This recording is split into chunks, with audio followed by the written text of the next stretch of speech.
I imagine you've tried unusual trading before, and at least once a strange unusual has appeared in front of you, but you don't actually know if it's profitable because they're quite rare. Last year I picked up a strange Ignited Crest Air Dog, and I regret buying it because I'm still struggling to sell it right now. Imagine buying an unusual item that is just so unsellable that you can't get back into pure without losing a lot of profit. But at the same time, you could be missing out on a huge trade that would have netted a massive profit margin. And as I've traded with thousands of unusuals over the years, some of which were strange, I believe that I have a strong understanding on debating whether or not they are profitable, especially compared to their non-strange counterparts. I recall that my most profitable trades were strange unusuals. For example, I once got a strange Pumpkin Moon I had to kill for off of a trading bot for 260 keys, and in literally under 2 weeks I sold it for 400 keys pure. Imagine making 140 keys profit in one trade that took like 10 days. At this rate, you can literally buy any TF2 items you desire, or you can eventually cash out to buy whatever you like in real life.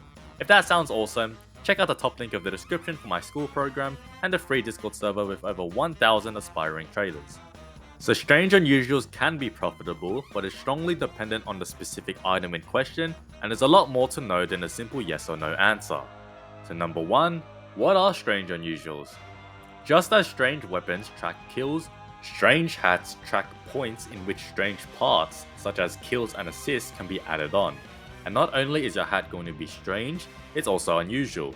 These unusuals are more desired because obviously they are also equipped to track points and are more rare.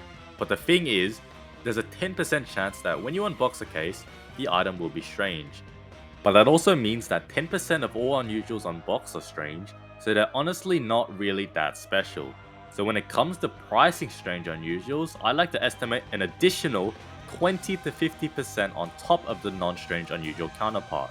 It highly depends on what item it is, but this range I find is a realistic amount that a strange unusual can sell for without rotting on the classifieds. Remember that people usually don't actively seek out and massively overpay for strange unusuals if 10% of all unusuals are strange anyway, unless they really wanted that particular item, but that's an exception and not the rule. And be careful, some strange unusuals aren't unboxed. Some of TF2's older hats have strangerfiers in which you can make unusual strange by adding a strangerfire onto it, which pretty much makes all strange unusuals of that particular hat add 0 value.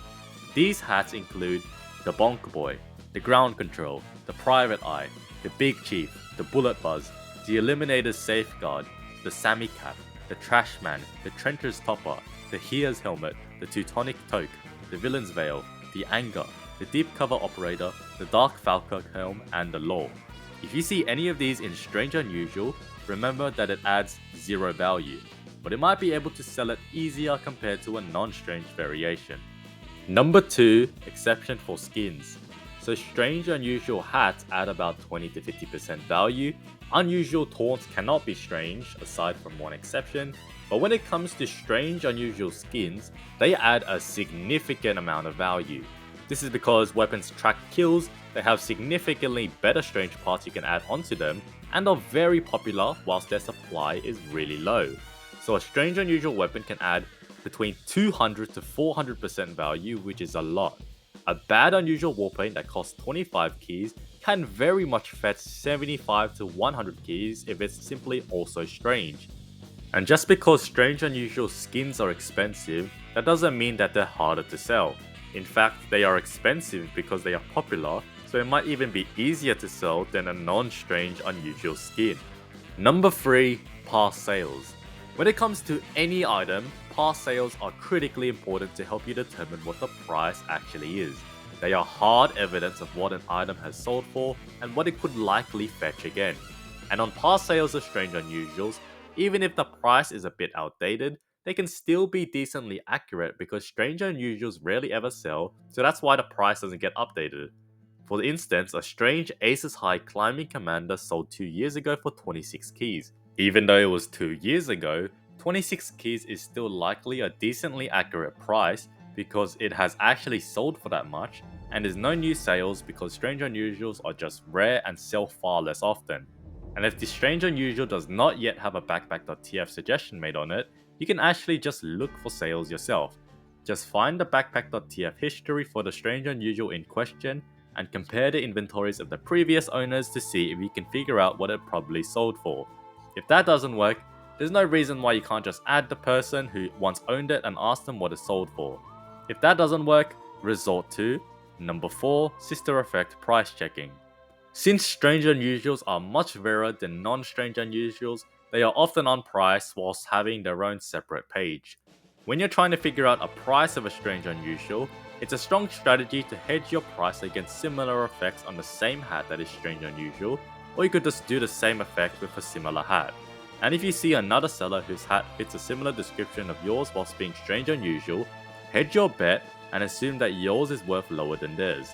This is because traders tend to overestimate the price of strange unusuals and then struggle to sell them. So for example, the Stormy Storm Herald's Helm is recently priced at 50 to 60 keys, but if I had a strange one, I can look at strange Blizzardy Storm which has a seller at 100 keys. So I'd hedge my bet combined with the 20 to 50% additional add-on rule and estimating mine to be cheaper than the sister effect. In this case, 70 to 80 keys sounds realistically sufficient as a price check. Number 5. Buy low, sell high. When all else fails, at least remember this usual garbage piece of advice, which will actually in this case be very helpful in preventing you from making mistakes that cost you profit. When buying strange unusuals to flip for profit, just assume that at the absolute most, the strangeness adds 20% value compared to non-strange unusual. This will prevent you from paying too much on an item that may be really hard to sell. When selling strange unusuals to maximize your profit, it's possible to sell for too low, but you can never sell for too high. That's why I always recommend listing strange unusuals for a stupidly high price, even up to like triple as much as a non-strange unusual variation, and gradually decrease the price every week if it has not sold already. These two simple tactics prevent you from paying too much for strange unusuals and prevent you from selling your strange unusuals for too low of a price. For example, a Scorching Flames Puffy Polar Cap is going for 75 keys, and there's a recently accepted price suggestion that states a price of 72 to 77 is likely accurate. If I wanted to price check the strange version of this hat, I would not pay more than 20% of 75 keys, which is 90 keys. And when it comes to selling the strange Scorching Flames Puffy Polar Cap, I'd list it super high at 200 keys, and gradually remove 10 keys every week until it's sold for a reasonable amount I'm happy with. And that's all for today's video. Now you know what to do when you encounter a strange unusual. Make sure to check out the 2 links at the top of the description, and make sure to like, subscribe, turn on notifications, and leave a comment. I'll catch you next time. See ya!